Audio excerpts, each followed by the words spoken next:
Hey guys, Anthony, 4x4 Diesel News Flash. All things important in relation to 4x4 Diesel, your parts kits and your vehicles. We're going to have a bit of a chit chat about a few things.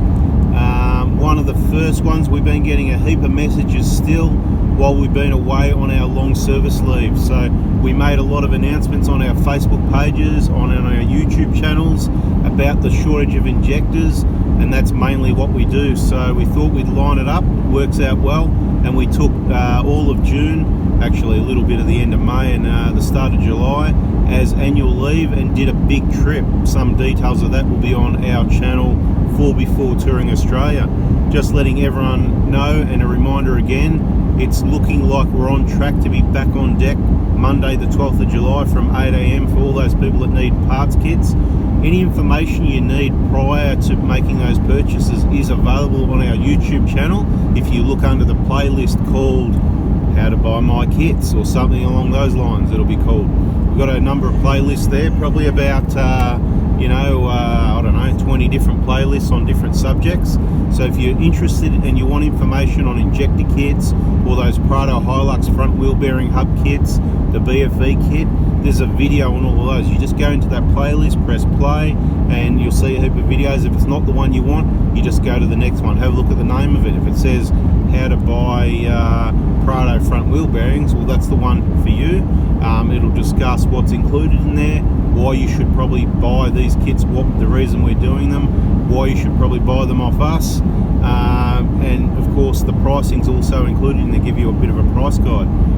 So that's the update as far as that goes. We're getting a lot of those questions asked.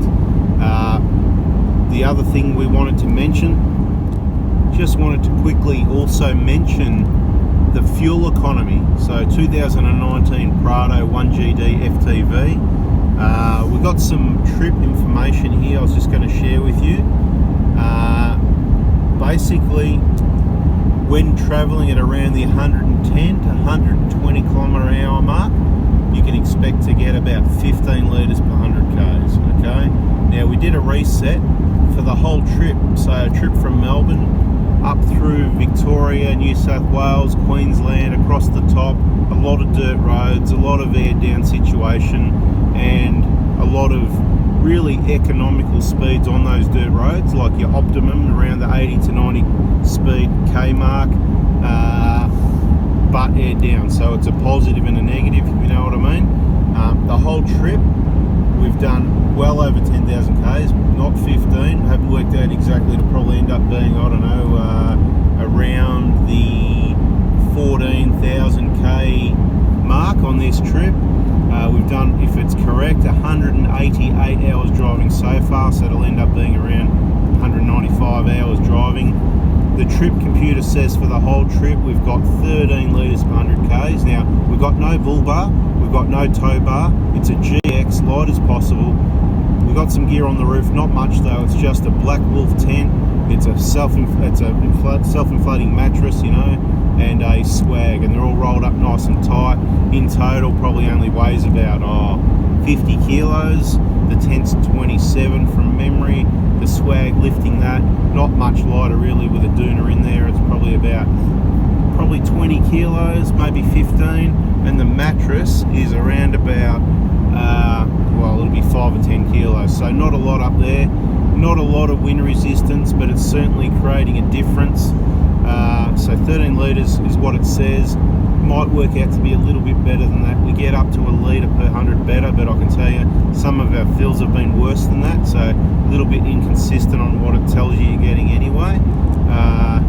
Average speed for the whole duration, 71 k's an hour to give you an idea. As I said, 14,000 k's. Now, in relation to all the comments of people saying, oh, you know, you should get the newer Prado with a new engine and all that, oh, you know, go and drive on and all that. Well, we've done that. We've actually done that. So let me give you the information, right? We waited at least 4 years. These came out in Australia in about 2015, late 15, I believe. We didn't order one until mid-19. And just because, do as I say, not as I do, okay, guys? Do as I say, not as I do. Just because we ordered one mid-19 and it was built in September and we got it late 19 because we thought, well, 4 years down the track, you think most of the issues they've sorted out with the DPF and the timing chain and all the other issues they're having that you don't hear about because they're too new. You don't hear about it yet, okay? We always suspected a smaller engine wasn't going to be great for fuel economy. Now, I've explained in other videos, I'm just going to quickly touch on it. The smaller engine, newer, more efficient, works really well in your 60, 70, 80, 90 zones. Once you get to 100 and above, it's a brick. The Prado's a brick, okay? Now, don't compare to the Hilux and the Fortuner. I know some people have been watching the channels and saying, oh, my Hilux, that's awesome. But the Hilux does get about 20 to 25%, sometimes 30 to 33% better fuel economy than a Prado, again, depending on the setups, the bull bars, the roof load, the tyres, the pressures, all sorts of things. It's a much, when I say much, and the Fortuner and the Hilux are both much narrower, lower, more aerodynamic, and also lighter vehicles in general, and it's pretty consistent.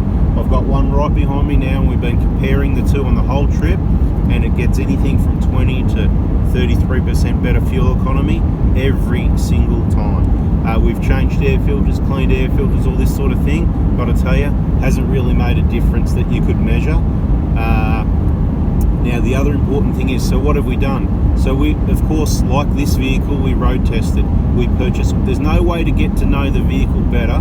We can work on them, right? But one of the best ways to get to know the vehicle is to own one, which moving forward, that's what we need to do. So I've always said the 2019, it was just a fling, if you know what I mean. It was something that was only going to be 2 or 3 years. It wasn't going to be staying a longer time. The good news is they've got a good 5-7 year warranty. The vehicle's just coming up on 2 years old, and it will be for sale. So if anyone's interested in a late 2019 1GD FTV Prado in charcoal, which you've seen in the videos, all highway driving, very well maintained, and the best setup, wiring setup you'll probably find in a touring vehicle in Australia, depending what your needs are. Very well set up, very reliable is how we roll. Just contact me directly because it is for sale now, because we have ordered the new Prado. Why did we do that? Now, we've got a video that we put one video out on it, and there's also another one that's about to come out. I'm not sure what channel it's going to be on. That's why you need to be subscribed with a bell on them both so you don't miss those messages. We drove the new one. We took it for extensive testing. There was pros and cons. There was 4 different aspects I explained in one of the videos, and it was kind of like, on one hand, you take off the mark, it feels just like this one, but under circumstances, the auto mapping is different and improved. So there's some improved parts in some ways, and there's other ways that it's actually not much better at all, if you know what I mean. So it's all explained in that video. But what we did, because like I just said, there's no better way to learn and know the difference and compare than owning it and doing direct testing, which is what we do with this vehicle compared to my father drives a 2013 1KD, which comes on a lot of our trips. We compare to that. We've got the 120, we compare to that. We compare to all the other vehicles and people we know with these sorts of vehicles. Okay, bit of overtaking run, here we go.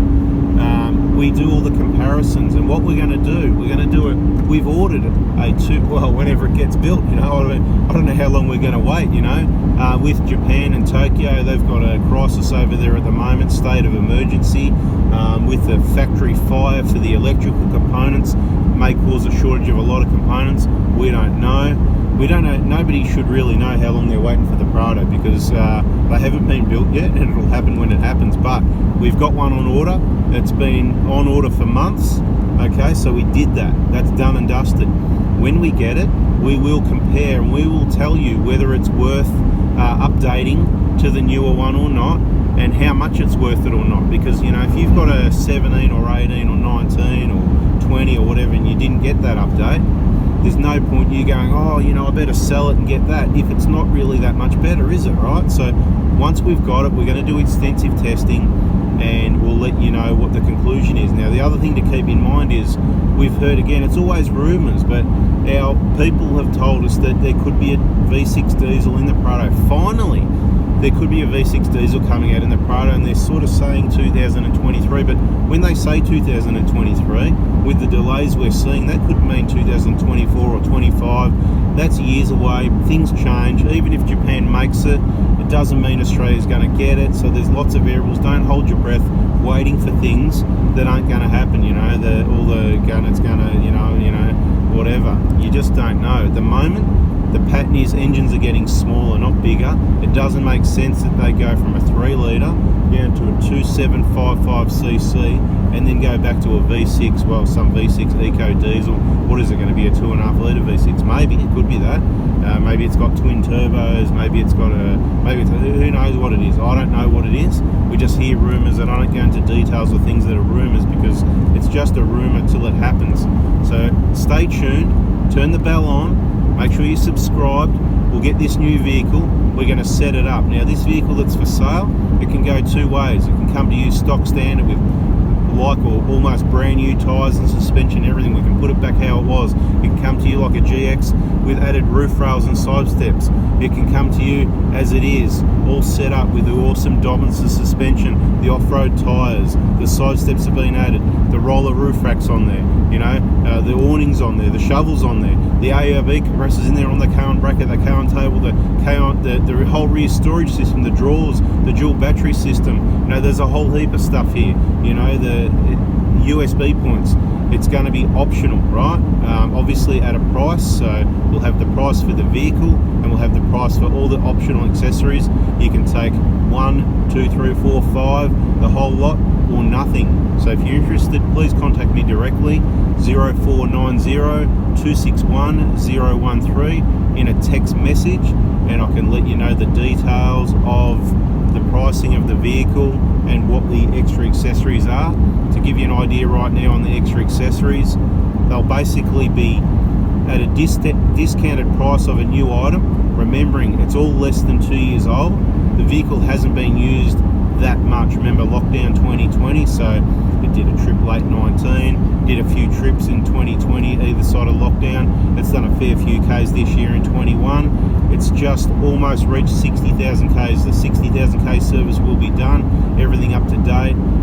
Whatever you want, send me that text message if you're interested, and we'll let you know the details. You're basically getting free fitting. I can tell you, to fit out this vehicle, there's been weeks of time, not a week, not a day, weeks of time to install everything professionally, neatly, well protected, with all the right fuses and the right wiring in the right places, neat and tidy, where it's not going to rub, right? It's taken a lot of time. You get all that for free because you'll save me taking it back out. I can take it out a lot quicker than I put it in, that's for sure. I'm happy to do that if you want a stock standard VX or close to stock or any of those options. Anyway, that's the video. Hope you enjoyed it. More of an update more than anything. Fuel economy, lots of DPF burns going on, you know, every 300k, sometimes 200. I think there might have been one that pushed out to about 400 after doing a really long burn, but I'm not sure about that because I only saw that once, so it could have been a mistake in my calculations.